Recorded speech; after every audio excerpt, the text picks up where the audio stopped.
Sans surprise, le Real Madrid tombe contre Manchester City au Santiago Bernabéu 2-1. Manchester City a réussi à remonter le score après que le Real Madrid ait mené et le match s'est terminé par la victoire de Manchester City 2-1. Une victoire sans surprise parce que on savait déjà que le Real Madrid allait perdre. C'est pourquoi le match a été pimenté bien avant même qu'il se joue. Vinicius a tellement perdu sa forme et que Vinicius ne sait même plus faire des passes. C'est vraiment triste de voir Vinicius à ce niveau-là. Il n'a pas réussi, je ne sais pas s'il a réussi combien de passes, mais des centres, de quoi, tirer des occasions. Ah non, il avait des occasions pour mettre, égaliser ou ajouter des buts. Mais Vinicius a préféré tirer autrement. Donc c'est un très mauvais match de sa part, des passes limitées, des centres limités. Je ne sais pas si c'était pas sa soirée peut-être, mais c'est un mauvais match de sa part. Rodrigo qui a fait un grand match, c'est comme ça. C'est comme ça. Quand tu cherches à t'imposer, c'est comme ça qu'on joue. On a vu Rodrigo, un grand Rodrigo.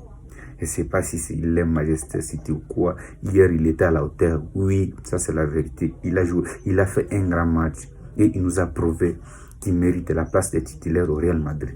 Je pense que Xabi Alonso a vu, il effectue des changements très compliqués que moi je ne comprends même pas. Tu sors un défenseur, tu mets un attaquant et quel attaquant, les attaquants qui n'ont même pas gagné confiance, que tu n'as même pas essayé, du coup dans un grand match tu vois que tu perds déjà et puis tu les fais entrer. Il joue 10 minutes, qu'est-ce qu'il va faire?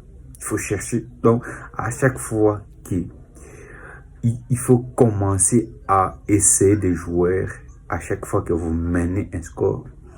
Regardez comme les matchs de Valence là, quand ils menaient 4-0, vous faites entrer des joueurs pour essayer. Il faut qu'ils gagnent en confiance. Il faut qu'ils sachent que oui, ils méritent leur place. Là, même s'il entre, il peut faire la différence. Mais c'est pas comme ça. Ce qu'il fait là, je sais pas. Un joueur qui n'a jamais joué depuis le début de la saison, il le fait entrer. Qu'est-ce qu'il va faire contre Manchester City? Il va apporter quoi? Et souvent, il m'énerve pour ces changements. Il doit changer. S'il veut gagner et qu'il veut rester au Real Madrid, il faut essayer de changer des choses. C'est faire des modifications dans l'équipe, surtout au changement. Ces changements n'apportent presque rien. Depuis qu'il est là au Real Madrid, je n'ai pas vu son changement payer.